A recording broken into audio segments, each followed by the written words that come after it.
Peace, what's going on, everybody?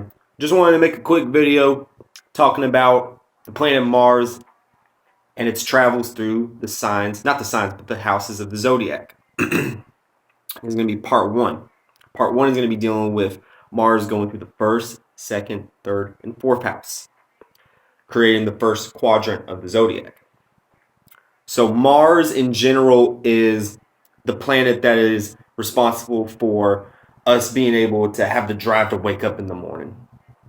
This energy is what gives us our hunger to be able to strive what we're trying to reach, our goals, the willpower to be able to reach our goals. When we think about ancient people of this time who had to hunt for their food, having to wake up early in the morning and be able to, with intent and with strong willpower, be able to hunt down these animals and be able to feed off of their protein to be able to sustain themselves. That is raw Martian energy. Drive, willpower, being passionate, very masculine planet. Now, the houses of the zodiac represent different areas of our life in regular life. One second. Oh, snap. So anyway, with Mars going through the first house, we're going to start with the first house. With Mars in the first house, we're going to really see a drive to want to be unique, because the first house deals with your personality and how you present yourself to the world. So this is also your own unique personality that you're showing off to other people. So if you have Mars here, this energy is going to be emphasized. You're going to have a very competitive nature to yourself. You're going to be this doesn't always have to be the case, but you are more prone to being athletic.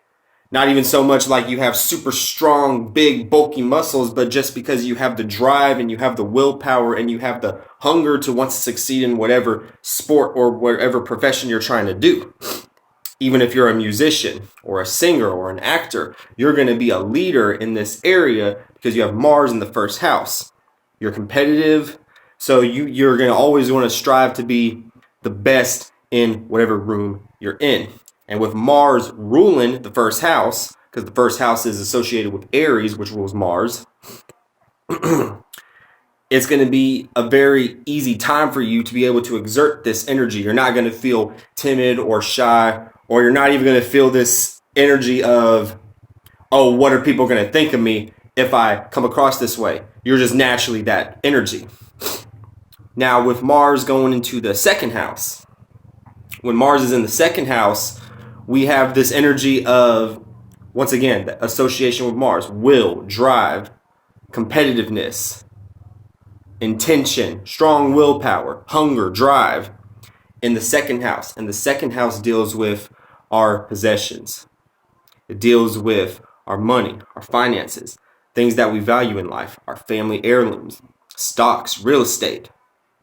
Real estate can also deal with the fourth house too. Now, with Mars here, you have a strong will to, gain your securities up. You never want to be broke. If you have Mars in the second house, or if you ever have Mars transit in your second house, you're going to have this strong willpower and this strong need to want to get your finances up. Not only do you want to get your finances up, but you may feel like you want to put some money or even research IRAs or 401ks. All this energy, because this all deals with stability and foundation. And then also, you may have a knack to want to have a green thumb. With Mars being in the second house, it's a strong willpower. Like, you'll want to wake up every morning at 4 o'clock, 5 o'clock in the morning and plant your seeds and garden them and do them efficiently, with intent, with will, with drive. And it's going to be very beneficial for you, because Mars is actually detriment in the second house, because the second house is ruled by Taurus, and Mars is detriment in the sign of Taurus. But just because it's in a detriment, that doesn't mean that you don't have access to these energies. You just may have to work harder than most people to get these things. So you may go through situations where you're broke a lot. You may go through situations where you're in debt a lot. but you have a strong willpower to get out of these situations. Now, with Mars being in the third house, when Mars is in the third house, this could be that, well, first of all, what's the third house? The third house is your immediate surroundings. It's also how you take in knowledge, the way you speak, your siblings, your friends, immediate friends, your neighborhood, stores you walk to, local jobs that you work at.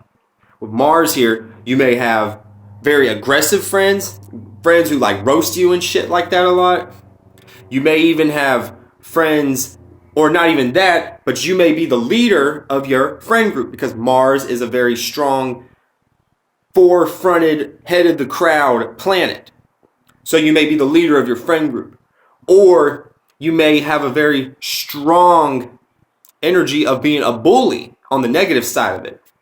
You may be a bully because the Martian energy has a lot of rage and aggression in it if it's not nurtured the right way. So it can play out horribly in the third house and you could be this bully character. Or on the flip side, you have the intention of being headstrong because Mars rules Aries, which rules the head. So Martian energy is associated with the head. So you'll be headstrong and you'll be able to see people in your neighborhood who are fighting or beefing with each other. And you'll have this strong ability to be a leader and be able to break up the situation without anybody looking at you as some sort of like sucker or some shit like that, because you have this natural energy. But also you could be a leader. You could be a community leader. Because, third house is it's a very grassroots level. If you're very passionate about, representing your neighborhood or doing good for your neighborhood. Now, last but not least, for this episode, I'm going to be dealing with Mars in the fourth house. Now, this is the weakest point for Mars to be. It falls in the fourth house. But that, once again, is not negative. We could look into Mike Tyson. Mike Tyson is a Cancer, and Mars falls in the sign of Cancer. But with his natural archetype as an individual himself, he was able to rise from being weak, from being insecure, from feeling like he wasn't worth anything, to being this warrior that we revere him to be, knocking people out in 10 seconds. That is the epitome of Mars in the sign of Cancer, or Mars in the fourth house. But not only that, on another level, the fourth house deals with home, deals with domestic affairs. It deals with your privacy, deals with your intuitive motherly energy.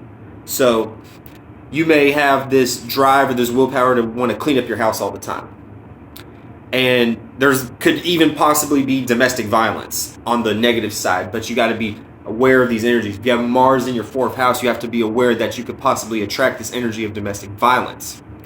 And also, like I said, you may have to work harder to achieve your goals, even harder than Mars in the second house. But with Mars in the fourth house, if you overcome those successes, you will reach the peak, the pinnacle, because on the flip side of a fall, there's an exaltation. So if you can rise above the waters of Mars falling in the fourth house, you can bring it up and have it be exalted in your energy, meaning you could overcome any situation, any obstacle.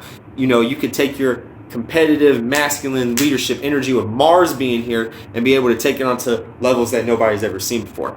I'm going to go ahead and shut this off and stay tuned for part 2 of Mars through the houses. Peace.